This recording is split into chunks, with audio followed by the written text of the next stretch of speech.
ทุกคนเชื่อบ่ว่าผีอยู่ในโลกนี้มีแท้สำหรับไผที่ว่ามักเรื่องลี้ลับก็อย่าลืมติดตามช่องของเฮาไว้เนาะเพราะว่าแอดเองและก็ทีมงานยังมีอีกหลายๆเรื่องที่ว่าจะมาเล่าให้ทุกคนฟัง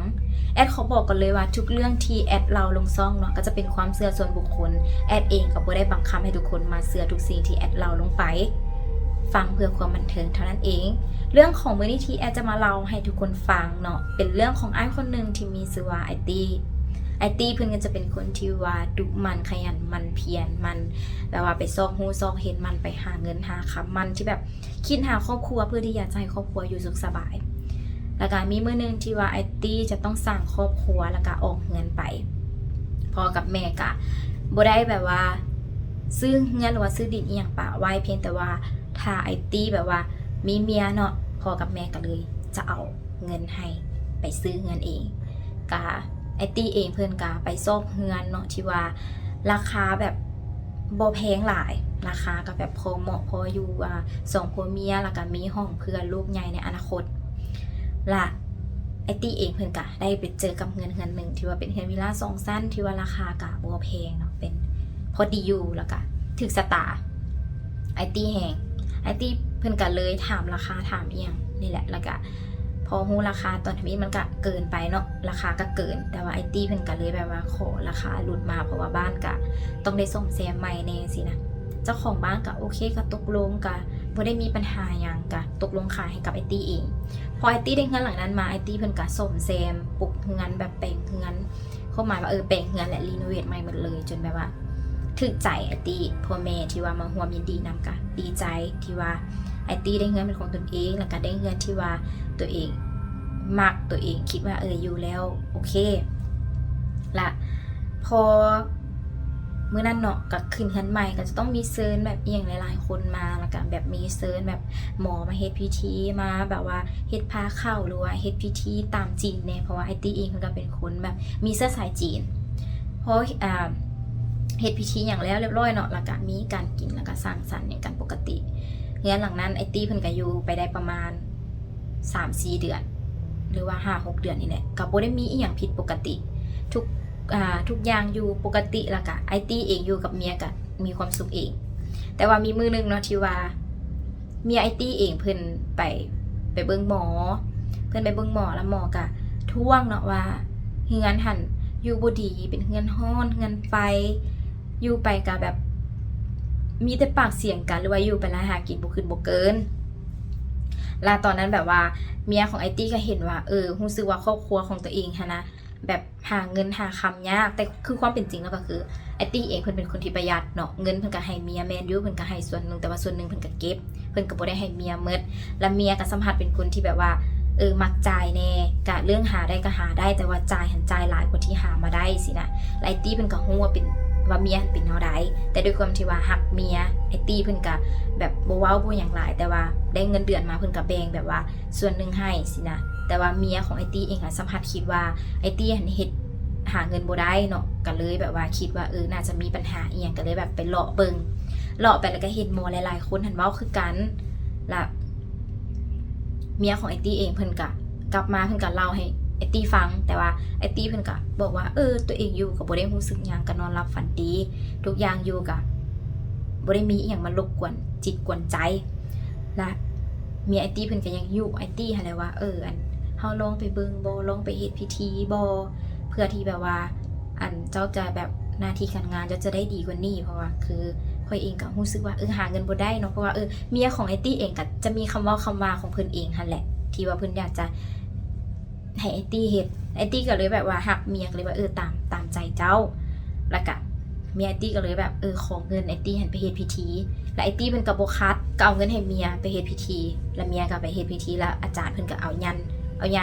ให้แล้วก็บอกว่าให้ไปติดไปแปะเฮือนหั่นเด้อแล้วก็ไปแปะจุดใดแน่สิก็ไปแปะแล้วก็พอไปเฮ็ดพิธีกลับมาเมียของไอตี้ก็เอายันเนาะยังไปติดไปแปะคือทำอิฐพอแต่ว่าเอายันให้มันติดเนาะไอตี้บอกว่าย่างเข้ามาก็อยู่นี่ก็เห็นยันอยู่นี่ก็เห็นยันคือแบบยันมันจะแบบเกือบว่าทั่วบ้านแบบย่างไปใส่ก็เห็นสินะไอตี้เพิ่นก็ได้ไปบอกกับเมียแล้วเมียก็บอกว่าน่ะมันจะซวยเฮาได้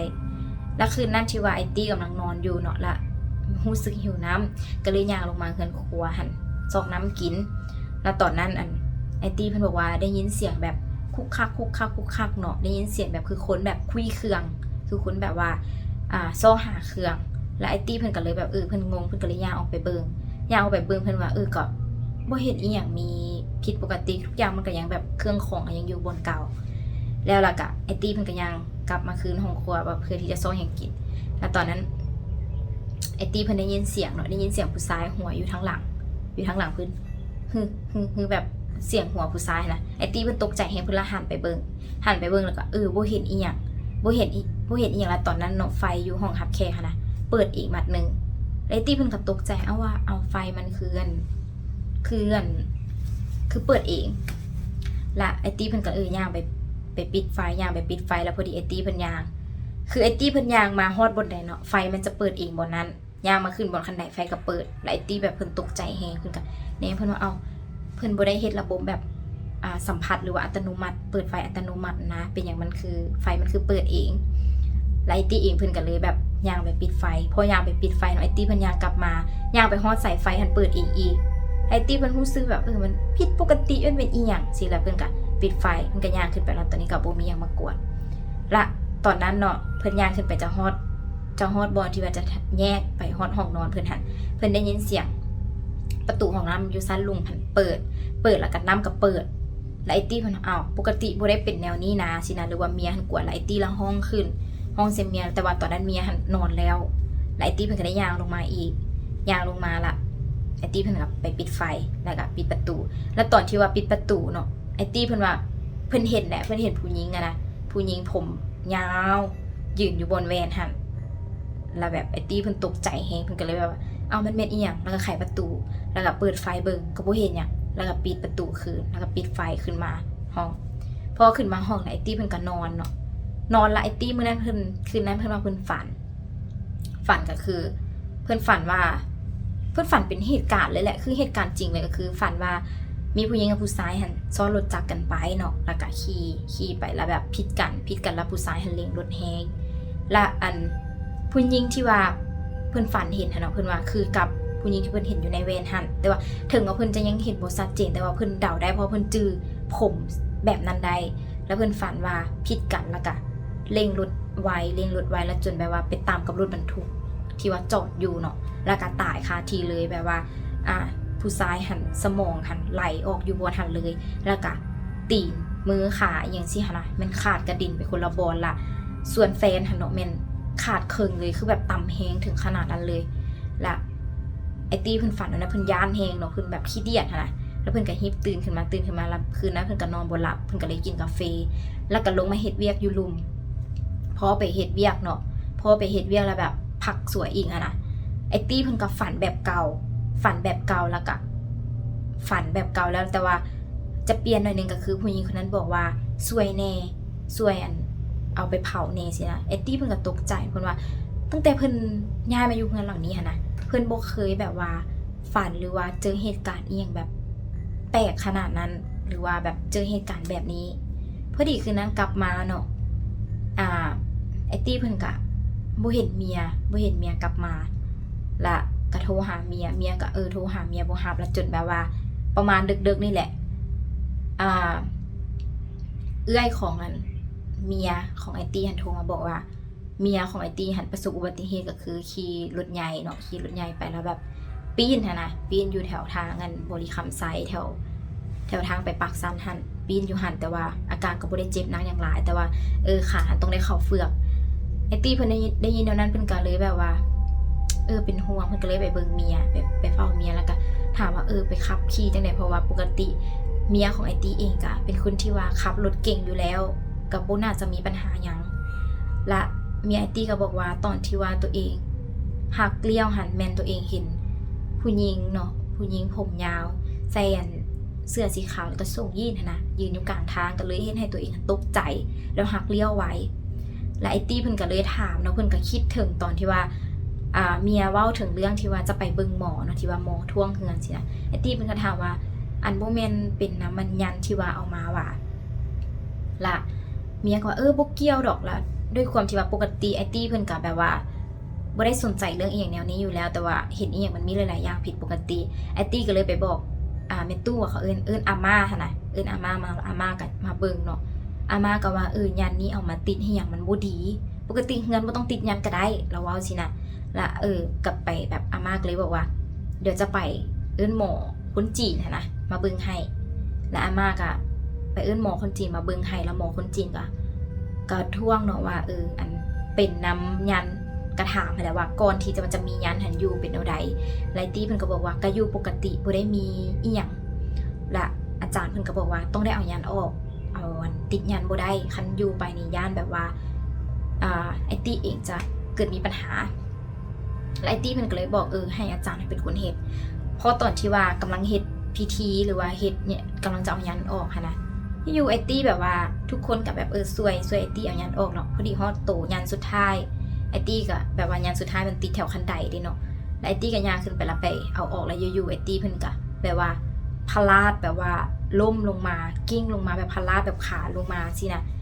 ขาหักเอาซื่อๆแล้วแบบว่าทุกคนก็พากันตกใจนะว่ามีหยังล้มสัมพันธ์แล้วเป็นหยังขาคือหักแล้วก็พากันเอาไอตี้หันไปห้องหมอเข้าเฟือกอีกแล้วก็กลายเป็นว่าส่งผมยันขาเข้าเฟือกแล้วก็อาจารย์ก็บอกว่าอันยันนี่นะมันแบบเป็นยันผียันอย่างนี้แหละเอามาก็บ่ได้ซวยหยังและไอตี้เองว่าตัวเองก็ฝันหาตลอดฝันหา2คนว่ามีผู้ชายกับผู้หญิงขี่รถจักรหันแล้วก็เป็นตามเอารถบรรทุกแล้วก็แบบขาดคือทั้ง2คนหันบ่เหลือขาหันขาดสินะแล้วแบบว่าอาจารย์ว่านี่อาจจะเป็นสาเหตุได้แล้วก็พอทำลายแบบยันแล้วเนาะเมียของไอตี้เองก็เลยไปถามอาจารย์ก็เลยไปตามสืบตามสืบว่ายันนี้มันมาจังใดเขาเฮ็ดพิธีแนวใดเฮ็ดอีหยังแนวใดแล้วก็คนที่ว่าพาเมียไอตี้ไปเบิ่งเนาะก็บอกว่าอันอาจารย์เพิ่นฮักมีวิธีของเพิ่นมีวิธีสูตรแล้วก็จึงฮู้ว่าเอากลายเป็นว่าไปได้เสื้อหรือว่าไปได้ผมไปได้อีหยังค่ะแหละมาจากบอนที่เกิดเหตุเอามาเฮ็ดพิธีเพราะว่าอาจารย์หลายๆคนเพิ่นคิดว่าถ้าสมมุติแบบว่าได้เครื่องของคนตายหรือว่าเองก็แล้วแต่มาเฮ็ดพิธีของมันจะขลังนะคือของมันจะดีของมันจะแห้งก็เลยเอามาเฮ็ดแล้วก็มาเฮ็ดให้เมียไอตี้นี่เพื่อที่ว่าถ้ามันมีเหตุการณ์อย่างเกิดได้ก็เกิดสินะเกิดแล้วก็ทุกคนจะเชื่อแล้วก็จะไปหาหมอก็จะได้เงินในส่วนนี้เนาะอันนี้ก็คือแบบมันเป็นแบบขบวนการของอาจารย์แต่ละคนนั่นแหละแต่ว่าคันไผถือเครื่องแท้ก็ควรที่จะไปแก้แต่ว่าคันว่าเฮือนซานอยู่ดีแล้วหรือว่าทุกอย่างอยู่ดีแล้วนะก็บ่จำเป็นที่จะต้องแบบไปหาอีหยังมาใส่สินะมีแต่ว่าเฮาพยายามเฮ็ดบุญเฮ็ดทานพยายามเฮ็ดหันเฮ็ดนี่มันก็ดีอยู่แล้วคันว่ามันดีอยู่แล้วก็อย่าบ่ควรที่จะไปหาอีหยังแบบมาใส่ตืมสิเนาะและนี่ก็เป็นเรื่องราวของไอตี้เองที่ว่าเรื่องนี้ก็เกิดขึ้นกับครอบครัวไอตี้เนาะก็ยังดีที่ว่ายังบ่ทันถึงแก่ชีวิตเนาะและเรื่องก็จบเพียงเท่านี้นะทุกคนแล้วเจอกันใหม่คลิปหน้า